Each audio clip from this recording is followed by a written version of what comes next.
Welcome to Liberty Voice USA, the channel where truth still matters, facts still speak louder than politics, and where we refuse to let spin replace honesty. In an age where outrage is manufactured and integrity is optional, our mission is simple: cut through the noise and expose the moments that define the state of American democracy. Today we turn to one of those moments, a hearing that should have been routine, but instead revealed the deep cracks in political accountability. It happened when Congresswoman Jasmine Crockett faced Speaker Mike Johnson, and with one simple question, she stripped away the carefully rehearsed talking points to expose a truth that left the Speaker silent. It wasn't a shout. It wasn't a confrontation filled with fireworks. It was precision, a moment that demonstrated how powerful genuine inquiry can be when met with political evasion.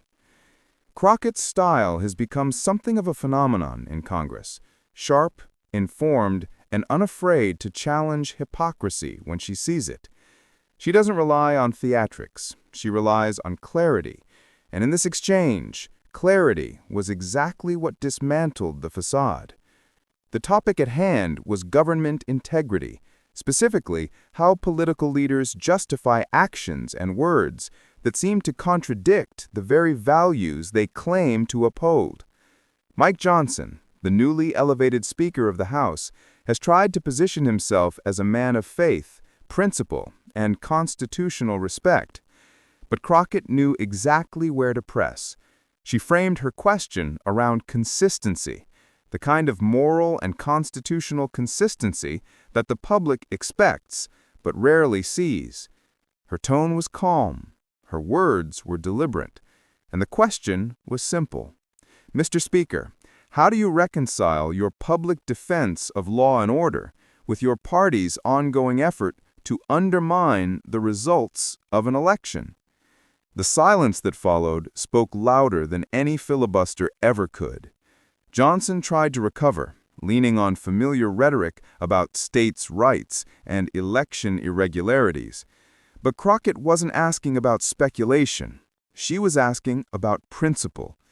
And that's where so many in power stumble, when they're asked to explain not what they do, but why they do it.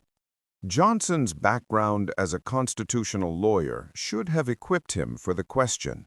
Yet in that moment, his response revealed something deeper, a pattern of selective interpretation. He spoke about defending democracy, but his record, especially his actions surrounding the 2020 election, tells another story. As one of the key architects behind efforts to challenge legitimate electoral votes, Johnson has often walked a line between faith-driven rhetoric and legally questionable conduct. Crockett's question forced him into that uncomfortable space, where moral justification meets constitutional contradiction. Observers in the room noticed the shift. The Speaker's usual confidence wavered. The moment wasn't about humiliation, it was about exposure. Crockett didn't grandstand, she didn't interrupt, she simply waited. And in that silence, the illusion of moral authority began to crack. Political analysts later described the exchange as a masterclass in congressional accountability, not because it was loud, but because it was quiet and controlled. Crockett's calm demeanor created a contrast that magnified the Speaker's evasiveness. It's a tactic rooted in legal discipline, the art of letting the question do the work. The broader significance of this moment reaches beyond a single hearing. It reflects a growing frustration among Americans, Democrats, Republicans, and independents alike, who are tired of watching leaders evade responsibility under the guise of party loyalty. The exchange reminded many viewers that truth doesn't need to shout. It only needs space to breathe. For months, Mike Johnson has walked a tightrope between two competing realities. On one side, a base still devoted to the narrative of a stolen election. On the other, a constitutional duty to protect the very system that disproves that claim. Crockett's question forced those two realities to collide, and when they did, the result was silence, because there was no credible bridge between them. That's what makes this moment more than just a viral clip.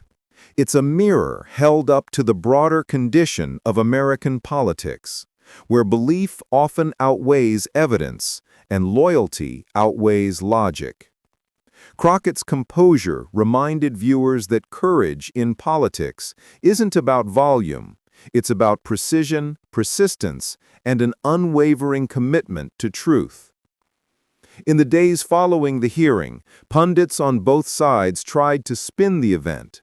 Some accused Crockett of grandstanding.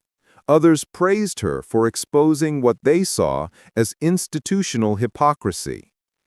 But beneath the commentary lies a simple fact. Accountability should never be seen as partisan. When elected officials are asked direct questions about their actions, the public deserves direct answers. Anything less undermines the foundation of democracy. Crockett's rise in Congress has been marked by moments like this, where she turns what seems like a routine exchange into a moral crossroads.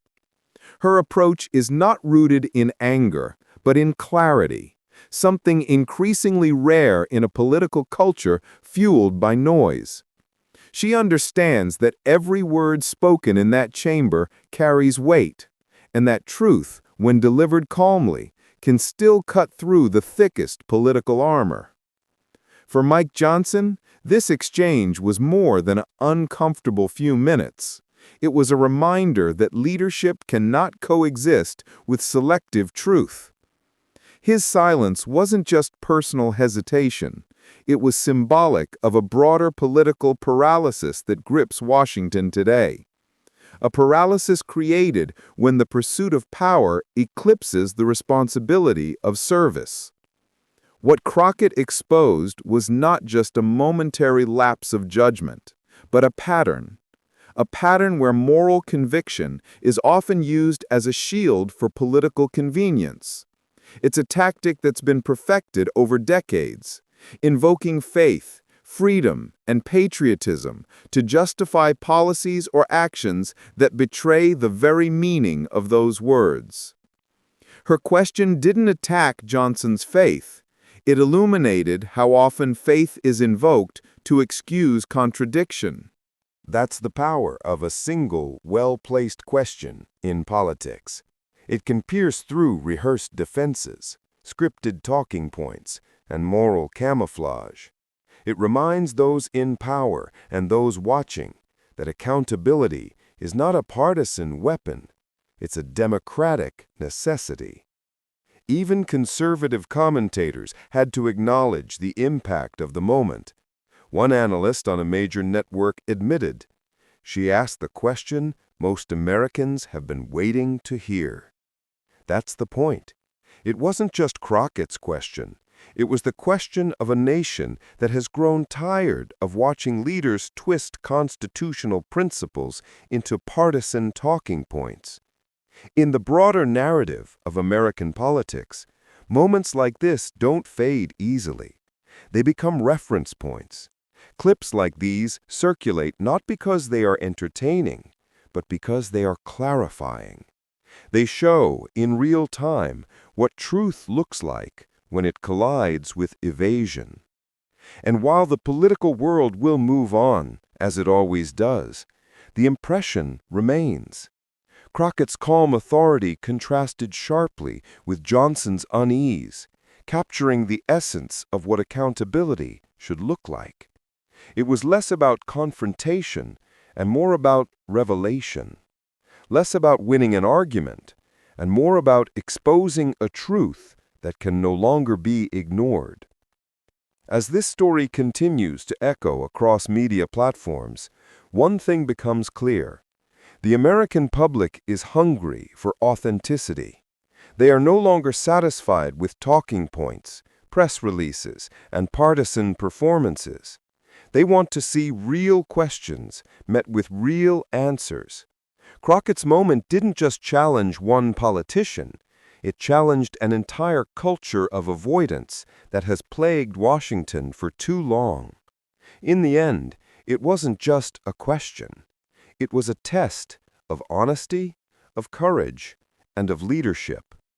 Mike Johnson failed that test, not because he didn't have an answer, but because he couldn't afford to tell the truth. And that's the tragedy of modern politics. When a truth becomes politically inconvenient, silence becomes the strategy. But silence, as history shows, is temporary. The truth always finds its voice, sometimes through a journalist, sometimes through a citizen, and sometimes through a congresswoman who refuses to let power hide behind faith and rhetoric. Jasmine Crockett reminded the country that democracy depends not on the comfort of leaders, but on the courage of those who question them.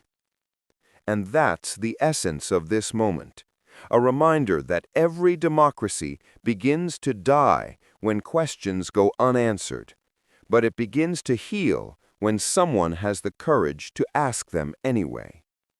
Stay tuned, stay aware, and stay truthful. This is Liberty Voice USA, where facts speak louder than politics.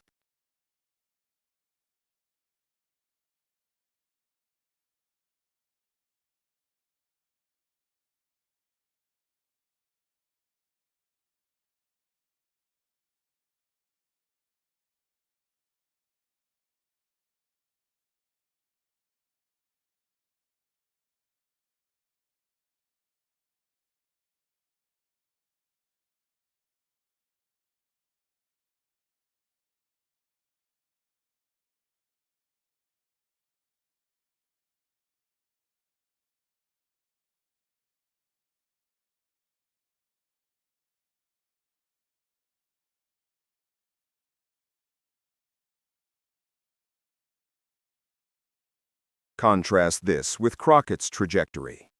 Born in St. Louis in 1981, she grew up watching her mother, a retired Army colonel, embody quiet strength amid systemic barriers.